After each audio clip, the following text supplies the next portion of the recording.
Hey guys, welcome to Between Two Couches episode 3. Today we're going to talk about common errors that we see both in the gym and out of the gym in terms of people hitting their goals or not hitting their goals. Colin, you've been in the game for a while. Any major or common errors you see in people in terms of training? I suppose when someone has made the commitment to start, we're all under the impression when we start that a couple of weeks or a month or two and I'm going to know everything and be able to do everything, and that kind of feeling that I only need to stick with this for maybe a month or two to know how to do everything, know how to power clean, know how to climb a rope, know how to use the assault bike, know how to do a burpee and everything.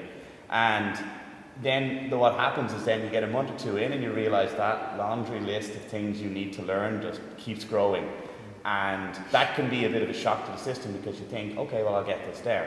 Because when you learn to drive, it's like, okay, I need to know what these pedals on the floor do. I need to know what the stick to the side of me does. I need to know what all these paddles do. Okay, they're the paddles on the side. Windscreen indicator. Interesting driving. Yeah, I know. Flappy paddles. It's a reason why my car is in the state it is, you know. And then you learn how to drive, and then you know how to drive. Okay, but when you get into fitness, like the millions of ways your human body can move and the millions of ways you can challenge that, and part of the aim of CrossFit is to keep challenging that. Why we want to challenge that is that keeps it growing, keeps it fresh, keeps it young, keeps it healthy. That journey never ends, and it's good that we try and instill this as early as possible, that there's always going to be some challenge for you. There's always going to be something to learn. Once you learn how to do a ring row, you're going to want to learn how to do a pull-up. Once you learn how to do a pull-up, you're going to see kipping and you're going to want to do that. And you get one kipping pull-up, you want 10 kipping pull-ups. And that's okay, it's perfectly okay to have that journey, but there's no end point. And thinking that, okay, well, I'll learn this fitness and I'll have that end point, that's one thing that, in particular, just when you're starting off, beginners get disheartened with after a couple of weeks or a couple of months, when that list, which they started like that, gets, oh my God, it's so big. Yeah. I mean, and also at that point is, with the modern society we live in, everything there's so much instant gratification out there. Everyone thinks that they sign up to this 30-day ab challenge and they have six-pack abs in 30 days by doing 5 crunches a night or something, or 30-day squat challenge, and they get a peachy bum in 30 days. You know what I mean? And the reality is that it doesn't happen that quickly. You know what I mean? They see people. I mean, for example, if we have clients come in here, maybe their weight loss is their goal, and we have a consultation with them, and they say they're 10 stone overweight or whatever it is, and they want to get back to an ideal weight. They're 50 years old, and say, okay, well, I'll use Colin as an example. Colin, when did you say your ideal weight? And you might say, well, 20 years ago. I'll say, okay, well, it might take 10 years of consistent work, or 6 years to get back there. And when you tell someone that, and you say, well, this is realistically what it's going to take of consistent, long-term, making the right choices, looking at your nutrition, coming in 3 days a week as a minimum to get back to where you were bloody 20 years ago or whatever. It's difficult for people to process because everything is so instant these days. iPhones, Snapchat, everything is like, I want it now, I got it now, online shopping. And when it comes to health and fitness, it doesn't work that way. Yeah, it can take a while. It can take a substantial amount of time and dedication, and that's kind of people, sometimes when they come in, that's the first kind of barrier we have, is kind of making them realize that, hey, Derek, this is not, we're not selling any 30 minute abs here. It's fucking 6 years of hard graft and looking after yourself. It's also not something that you can just do for 6 weeks. It's not a case of I train for 6 weeks and suddenly I'm fit. It's an ongoing thing to maintain that fitness and improve on your fitness as well. Mm-hmm. And we like to talk to people about their first 6 weeks, because you can definitely see improvements in your fitness and improvements in your mood in 6 weeks. 6 weeks is also long enough that it will weed out the quick fix mentality, but it's not so long enough, because 6 years is like, oh my God, 6 years, what's even the point? And we'll break that 6 years down into a 6-month goal and a 1-month goal for you. So your first month goal might be just to start developing habits, and as you said, John, you mightn't see any major changes in your body composition from drinking a glass of water every day. But if that glass of water is replacing Coca-Cola, you've made a major inroad into your internal health, and you just mightn't see that on the front of it straight away, but you will, given time. And you know, getting some people to think long term but act immediately is what we do. We said, okay, right, your first 4 sessions, it's really just to get to know the gym, and for us as coaches to get to know your body, and you to get comfortable with us, that you can say, oh, this is a little bit sore, and we'll tell you if that soreness is normal, like soreness in the quad and while you're doing squats is normal, soreness in your knee isn't normal, and we can work with that. And then, okay, your first classes are really just to get up to speed with CrossFit, and then after that we'll start setting goals for you, and we'll teach you, okay, well, it takes this amount of time to lose this amount of weight, it takes this amount of time to go from an empty bar to 100 kilos in any sort of lift. And getting over the disheartening aspect of, oh wow, that could take years. But it took years to get into the shape you're at. It took years to get your college degree. It's going to take years to get the body you want.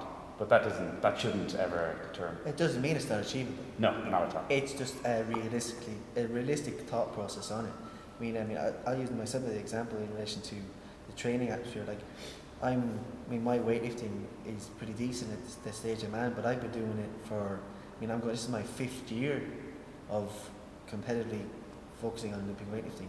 Well, when I started, 5 years, it's gone like that. And people see me now, and even Sam, for example, take Sam at regionals. People see Sam now because he's made it, he's qualified for regionals, but what people haven't seen is the last 4 years of graft he's put in. And he's just consistently doing the right things, working hard, keeping his head down. And now that the rewards are coming, everyone's like, oh, I need to go and I'm going to get that in 6 weeks. It's like, I'm sorry that, I've been squatting for 4 years to snatch 145, you know what I mean? Sam's been doing burpees for 3.5 years to be able to push that hard and the bar face and burpee workouts or whatever, you know what I mean? So it's not as instant as people kind of somewhat seem in the kind of society we live in at the moment. Yeah. A lot of what we said so far is like more the training side of it, the within the gym side. Would you say it's the same for people outside the gym in terms of nutrition? Because you mentioned drinking a glass of water, I think, as well. Like, would you see people making the same mistakes outside of the gym, or same expectations outside in terms of how quickly they can change? I suppose, yeah, the stuff outside the gym is super important. It's harder to measure because it's very easy to say, I've done my hour in the gym and I've gone home, and then you've got 23 hours where you've got to resist the massive selection of Mars bars and dairy milks and jelly babies that assault you on every shop you're at. You go across the Starbucks and it's all carbohydrate. It's so easy for us to get in excessive amount of carbs, and we think, oh, surely that can't be, and then you look at the portion size, you're like, oh, okay, that's an actual portion size. Mm-hmm. So, yeah, and it's like that thing, you don't see immediate results, but it definitely helps. We all know, if you see a kid who hasn't slept, how cranky and grumpy they are. We're the same as adults, so just grumpiness is more subtle and evolved. That knowing that if you'll sleep more, your body's sensitivity to insulin, propensity to put on fat. Propensity the right word? Sounds right. Okay, sounds right. Sounds sophisticated. Sounds sophisticated. I think it's propensity, but it's propensity.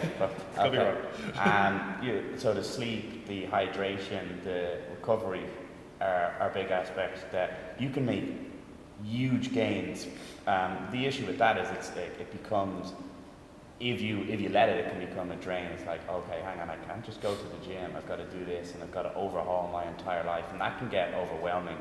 So with that respect, for like, you know what, don't try and go, if you're used to sleeping 5 hours a night, don't try and go up to the recommended 8 straight away. You'll lie in bed, you'll twitch, you'll feel worse off. But if you did 5 hours 10 minutes for a week, and then 5 hours 15 minutes, heck, if you did 5 hours and 2 minutes more, you're starting to accumulate more sleep, which is going to help your mood and help everything, and everything reinforces it.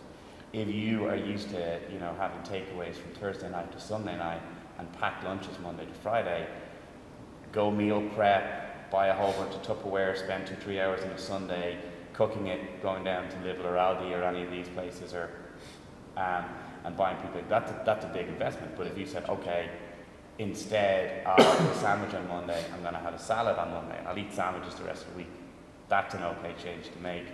And small things add up.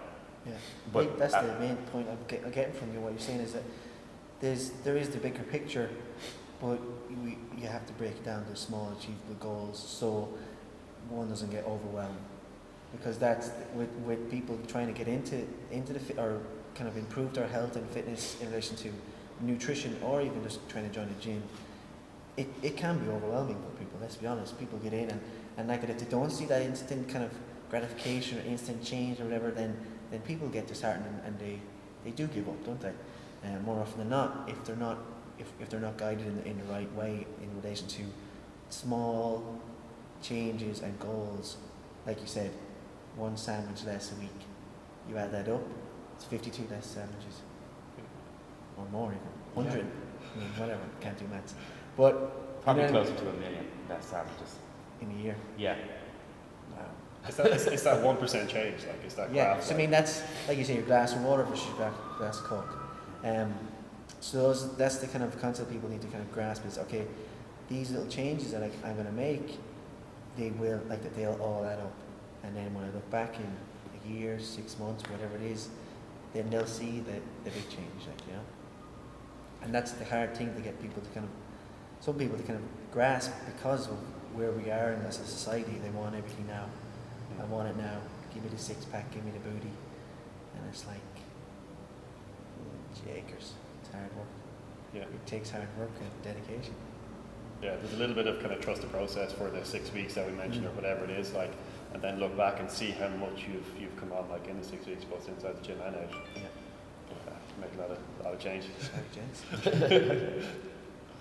Our phone's on airplane mode for podcasts and For recording. Anything else you guys want to cover? I don't know. I think that's about it. I think that is. I think it's patience.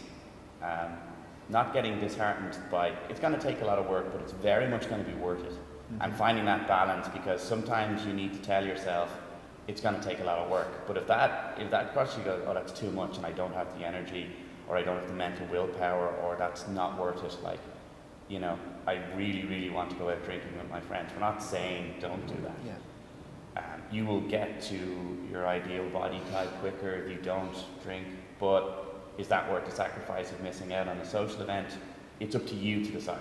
You know, if it's a regular Saturday night, maybe you're better off not drinking. If it's, you know, your best friend's engagement party, absolutely, go out and get involved in it and have fun. So find for you that balance of, okay, understanding how big the task is, and then breaking it down into something that I can accomplish this day, and, you know, focus on that. Okay, well, if today all I need to do is drink a glass of water, I've got that, you know. What's next? You know, if today all I need to do is just bring my hands a little bit closer together on my pull-ups so I get stronger, or, you know, do an extra burpee a minute, it'll add up. Every workout you do adds up. So finding that balance point between how much work it is actually going to take to reach that goal you want, and then dialing it down into very small goals, that will keep you happy then, because then you're focused on the process and you're not worried about why haven't I there yet, which just derails you. Absolutely, yeah. I mean, that's something we do in here. We do a good job of working with our members.